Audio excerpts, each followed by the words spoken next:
ভেনেজুয়েলার প্রাণ কারাকাসের আদল পাল্টে গেছে ৪০ সেকেন্ডের মধ্যে। ৭.২ আর তারপর ৭.৫ শক্তিশালী মাত্রার দুই ভূমিকম্পের ধাক্কায় ধ্বংসস্তূপে পরিণত হয়েছে রাজধানীটি। ধসে গেছে কয়েকশো ভবন, আর এই ভগ্ন শহরে সাহায্যের জন্য মরিয়া অগণিত মানুষ।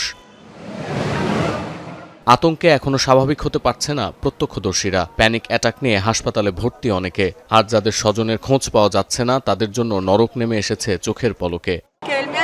Y todas las paredes agrietadas, pudimos abrir la puerta como pudimos, una nube de humo que no nos dejaba ver. Dentro del edificio, y cuando llegamos nos encontramos con que estaba totalmente destruido. Afortunadamente también los vecinos pudieron salvar su vida. এরই মধ্যে মার্কিন ভূতাত্ত্বিক জরিপ সংস্থার চাঞ্চল্যকর তথ্য, মারাত্মক এই দুর্যোগে ১০,০০০-এর বেশি প্রাণহানির আশঙ্কা ৪৪%, এবং ১ লাখের বেশি মানুষের প্রাণহানির সংখ্যা অন্তত ৩০%। এখনও পর্যন্ত সন্ধান মেলেনি অন্তত ১১,০০০ মানুষের। এমন পরিস্থিতিতে উদ্ধার অভিযান ও অনুসন্ধান চালিয়ে যাওয়া ভেনেজুয়েলার অন্তর্বর্তী সরকারের জন্য সবচেয়ে বড় চ্যালেঞ্জ। রেডক্রস ও জাতিসংঘের বিশেষ দল এরই মধ্যে উদ্ধার অভিযান সমন্বয়ের জন্য এগিয়ে এসেছে, যোগ দিয়েছেন স্থানীয়রাও।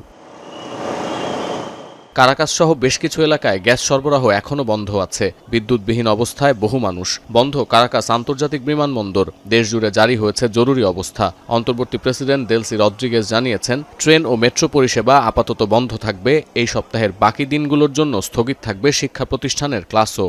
Queremos informar que el día de hoy, alrededor de las 6 de la tarde, ocurrieron 2 sismos seguidos. El primero de 7.2. এরই মধ্যে ভেনেজুয়েলায় উদ্ধারকারী দল, চিকিৎসা সরঞ্জাম এবং মানবিক সহায়তা পাঠিয়েছে যুক্তরাষ্ট্র, কলম্বিয়া, ভারত ও চিলি সহ বেশ কিছু দেশ। অভিযানে অংশ নিতে ভেনেজুয়েলা যাচ্ছে মার্কিন অনুসন্ধানী দল। সতীর্থ কর্মকার, এখন বিশ্ব।